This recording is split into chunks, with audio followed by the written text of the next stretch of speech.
Hörmətli izləyicilər, mən Kamil Qasımov, Bayblogger olaraq Gəncə şəhəri Sıdıqlı Ruhullah küçəsinə gəlmişəm.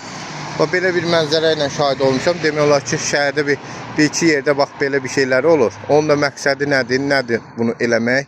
Bunu mənzil kommunal işçilər tərəfindən mən dəfələrcə müraciət edirəm ki, ərazilər süpürülsün və daşınsın, yığışdırılsın.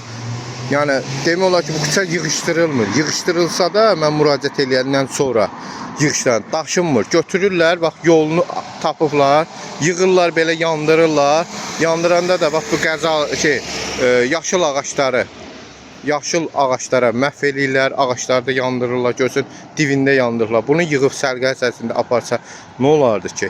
Mən də buna görə dəfələrcə Ekologiya Təbii Sərvətlər Nazirliyinə müraciət edirəm.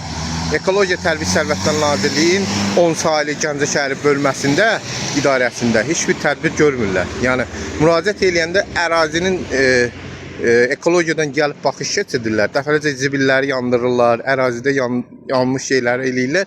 Ekologiya heç bir tədbir görmür. Eləcə məhdud oluyor ki, araşdırırıq, adamları tapa bilmirik, nə bilim nağarmırıq. Demək buranı kim süpürürsə həmən adamlar, yəni fəhləli iş yoxdur. Sadəcə bunun nədir məqsədi?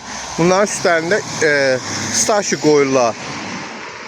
Yəni mənzil kommunal idarələri rəhbərlər ayrılır da, işçilərin üstlərində nəzarət olsun. O nəzarətçilər işləmirlər, yoxdurlar, əraziyə çıxmırlar, ərazidə başqa yerlərdə olurlar, başqa işlə məşğul olurlar.